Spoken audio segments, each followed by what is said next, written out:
Hi all, welcome back to my YouTube channel. ഇന്ന് തഞ്ചാവൂരിലെ ഞങ്ങളുടെ സെക്കൻഡ് ഡേ ആണ്. എല്ലാവരും തഞ്ചാവൂർ വ്ളോഗ് കണ്ടിട്ടുണ്ടാകുമെന്ന് വിശ്വസിക്കുന്നു. നിങ്ങളുടെ സപ്പോർട്ടിനും നല്ല അഭിപ്രായങ്ങൾക്കും ആദ്യമേ നന്ദി. ഇന്നത്തെ ദിവസം വളരെ സ്പെഷ്യലാണ് എനിക്ക്, കാരണം ഇന്നത്തെ കാഴ്ചകൾ തന്നെയാണ്. വലിയൊരു ചരിത്രത്തിലേക്കും ചരിത്ര അവശേഷിപ്പിലേക്കുമുള്ള യാത്രയിലാണ് ഞങ്ങൾ. കഴിഞ്ഞ വ്ളോഗിൽ the great living Chola temples അല്ലെങ്കിൽ മഹത്തായ ജീവനുള്ള ചോള ക്ഷേത്രങ്ങളെക്കുറിച്ച് പറഞ്ഞിരുന്നു. യുനെസ്കോയുടെ ലോക പൈതൃക പട്ടികയിൽ ഇന്ത്യയിൽ ചോളകാലത്ത് നിർമ്മിച്ച 3 ക്ഷേത്രങ്ങളെയാണ് the great living Chola temples എന്ന പേരിൽ ഉൾപ്പെടുത്തിയത്. കഴിഞ്ഞ വ്ളോഗിൽ കണ്ട തഞ്ചാവൂർ ബൃഹദീശ്വര ക്ഷേത്രം അതിലൊന്നായിരുന്നു. ഇന്ന് നമ്മൾ കാണാൻ പോകുന്നത് കുംഭകോണത്തിനടുത്ത് ധാരാസുരത്ത് സ്ഥിതി ചെയ്യുന്ന രണ്ടാമത്തെ ദ ഗ്രേറ്റ് ലിവിംഗ് ചോള ടെമ്പിളായ ഐരാവതേശ്വര ക്ഷേത്രമാണ്.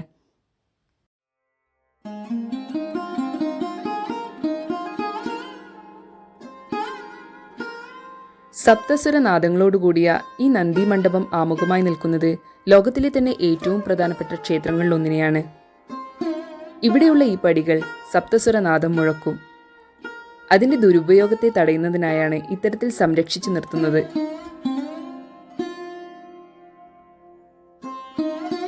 AD 12-ാം നൂറ്റാണ്ടിൽ ചോള രാജാവായ രാജരാജ ചോളൻ രണ്ടാമനാണ് ക്ഷേത്രം പണികഴിപ്പിച്ചത്.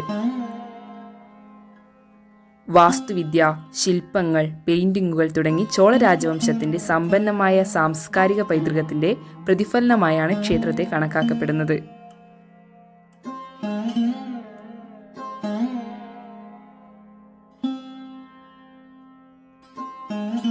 ഇന്ദ്രന്റെ ഗാംഭീര്യമുള്ള വെള്ളാനയായ ഐരാവതത്തിന്റെ പേരാണ് ഈ ശിവക്ഷേത്രത്തിന് നൽകിയിട്ടുള്ളത്. അതുകൊണ്ടാണിവിടം ഐരാവതേശ്വര ക്ഷേത്രം എന്നറിയപ്പെടുന്നത്. ഒരു രഥത്തിന്റെ ആകൃതിയിലാണ് ക്ഷേത്രം രൂപകൽപ്പന ചെയ്തിരിക്കുന്നത്. സമാനതകളില്ലാത്ത കരകൗശല വൈദഗ്ധ്യത്തിനും അതിശയിപ്പിക്കുന്ന ശില്പങ്ങൾക്കും ഒരു ശ്രദ്ധേയമായ സാക്ഷ്യമാണ് ഈ നിർമ്മിതി.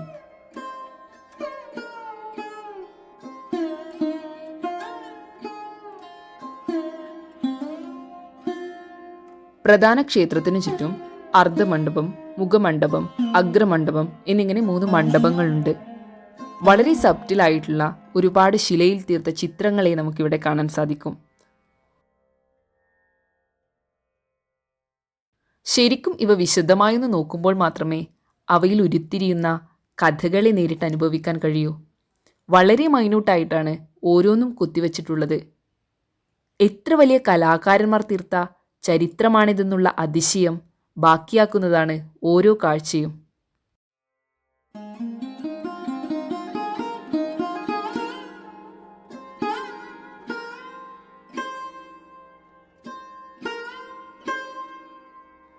ക്ഷേത്രത്തിൽ കാണാൻ കഴിയുന്ന ഓരോ കൊത്തുപണിയും ഏറെ സങ്കീർണവും മനോഹരവുമാണ്. ഇന്ത്യൻ പുരാണ കഥകളെ വിവരിക്കുന്ന സമ്പന്നമായൊരു കലാസൃഷ്ടിയായി ഇവിടെയുള്ള കൊത്തുപണികളെ കണക്കാക്കപ്പെടുന്നു.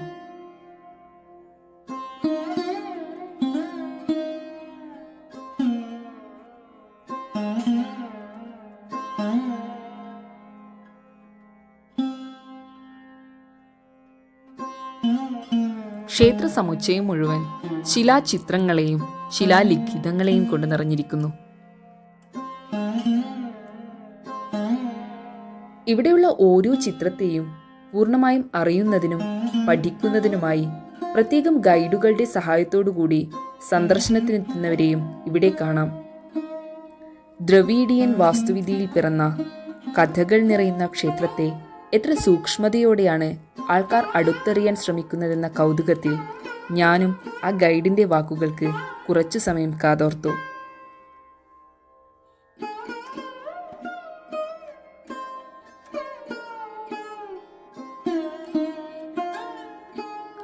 ഇന്നത്തെ കാലത്ത് ഒപ്റ്റിക്കൽ ഇല്യൂഷൻസ് എന്നൊക്കെയുള്ള പദപ്രയോഗത്തിന്റെ കല്ലിൽ കൊത്തിയെടുത്തിട്ടുള്ള ഉദാഹരണങ്ങളാൽ സമ്പന്നമാണ് ക്ഷേത്ര സമുച്ചയം.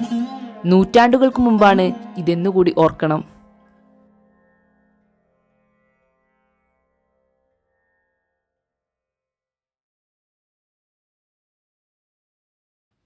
മറ്റ് 2 ഗ്രേറ്റ് ലിവിംഗ് ചോള ടെമ്പിൾസിനെ അപേക്ഷിച്ച് ചെറുതാണ് ഐരാവതേശ്വര ക്ഷേത്രം. 2004 യുനെസ്കോയുടെ ലോക പൈതൃക പട്ടികയിൽ ക്ഷേത്രത്തെ ഉൾപ്പെടുത്തുന്നത്.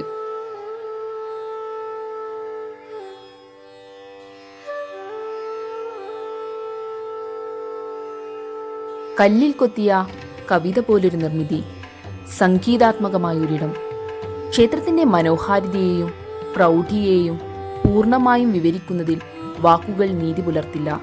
അത് കാണാനും അനുഭവിക്കാനുമുള്ളതാണ്.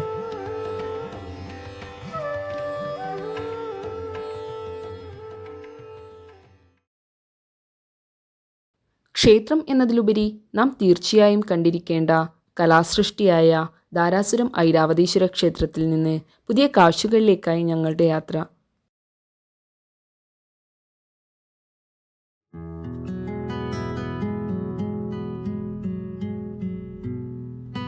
ഗംഗൈകൊണ്ട ചോളപുരം, ഗ്രേറ്റ് ലിവിംഗ് ചോള ടെമ്പിൾസിൽ കാണാൻ പോകുന്ന മൂന്നാമത്തേതും അവസാനത്തേതുമായ ക്ഷേത്രം.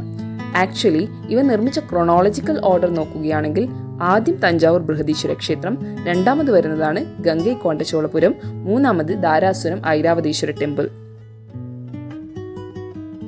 ഒരേ രാജകുടുംബത്തിലെ അടുത്തടുത്ത 3 തലമുറയിൽപ്പെട്ട രാജാക്കന്മാരാണ് ഇവ മൂന്നും നിർമ്മിച്ചിട്ടുള്ളത്.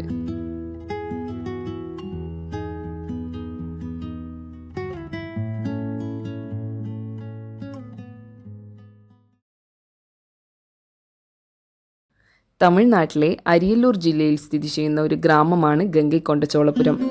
ഈ ക്ഷേത്രവും അതേ പേരിലാണ് അറിയപ്പെടുന്നത്. 250 വർഷത്തോളം ചോള സാമ്രാജ്യത്തിന്റെ തലസ്ഥാനമായി നിലകൊണ്ടതാണിവിടം.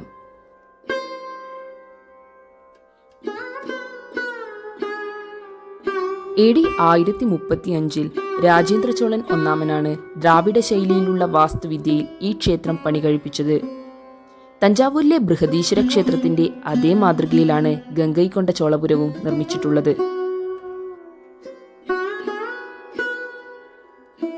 സൂര്യപ്രകാശം ശ്രീകോവിലേക്ക് പ്രതിഫലിപ്പിക്കുന്ന രീതിയിലുള്ള ഭീമാകാരനായ ഒരു നന്ദി വിഗ്രഹം ക്ഷേത്രത്തിന് ആമുഖമായുണ്ട്. അപൂർവമായ ചന്ദ്രകാന്ത എന്ന കല്ലിലാണ് ഇത് കൊത്തിയെടുത്തിരിക്കുന്നത്. വേനൽക്കാലത്ത് പ്രദേശത്തെ തണുപ്പിക്കുന്നതിനും ശൈത്യകാലത്ത് ചൂടാക്കുന്നതിനും ഈ നന്ദി വിഗ്രഹത്തിന് ഉപയോഗിച്ച കല്ല് സഹായിക്കുമെന്ന് പറയപ്പെടുന്നു.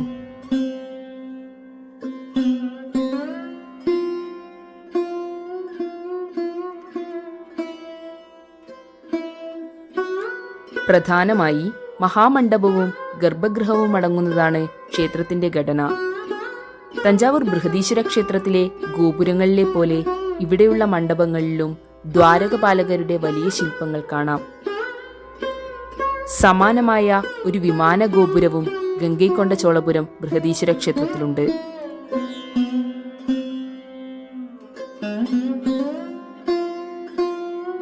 ചതുരാകൃതിയിലുള്ള ക്ഷേത്ര സമുച്ചയത്തിന് 106 മീറ്റർ നീളവും 30 മീറ്റർ വീതിയുമാണുള്ളത്.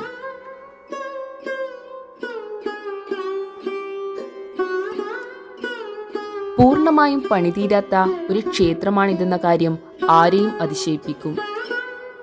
അതിനു പിന്നിലെ ചരിത്രമാണ് രസകരം.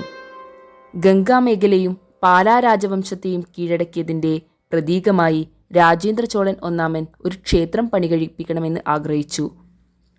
അത് തന്റെ പിതാവ് രാജരാജ ചോളൻ ഒന്നാമൻ പണികഴിപ്പിച്ച തഞ്ചാവൂർ ബൃഹദീശ്വര ക്ഷേത്രത്തേക്കാൾ വലുതായിരിക്കണം എന്നും നിബന്ധന വച്ചു.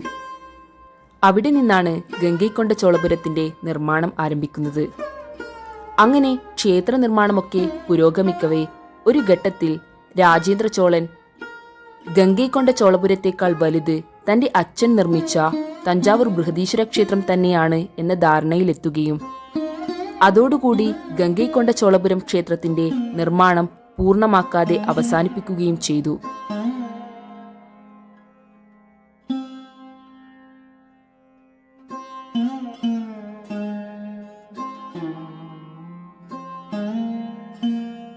തഞ്ചാവൂർ ക്ഷേത്രത്തിന് നേരായ രൂപരേഖയാണുള്ളത്. എന്നാൽ ഇവിടെ കോൺകേവായ രൂപരേഖയാണ്. ഇത് ക്ഷേത്രത്തെ ചെറുതാക്കുന്നതിനായി ശില്പികൾ മനഃപൂർവ്വം ചെയ്ത സവിശേഷതയായാണ് വിദഗ്ധർ അഭിപ്രായപ്പെടുന്നത്. 2004 യുനെസ്കോയുടെ ലോക പൈതൃക പട്ടികയിൽ ഇടം നേടിയ ക്ഷേത്രം ആർക്കിയോളജിക്കൽ സർവേ ഓഫ് ഇന്ത്യയുടെ കീഴിൽ ഒരു മോണ്യുമെന്റായി സംരക്ഷിച്ചു വരുന്നു.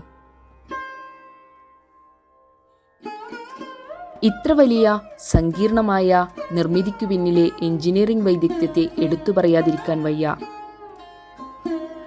ഈ അവശേഷിപ്പ് കേവലം ഒരു ചരിത്രത്തിൻ്റെ മാത്രമല്ല, ഒരു കലാസംസ്കാരത്തിൻ്റെ കൂടിയാണ്. ഇന്നത്തെ കാഴ്ചകളൊന്നും ഇവിടെ തീരുന്നില്ല. അടുത്തൊരു വ്ലോഗിൽ തുടരാം. Thank you for watching my video and thank you for supporting me. Bye. Have a nice day.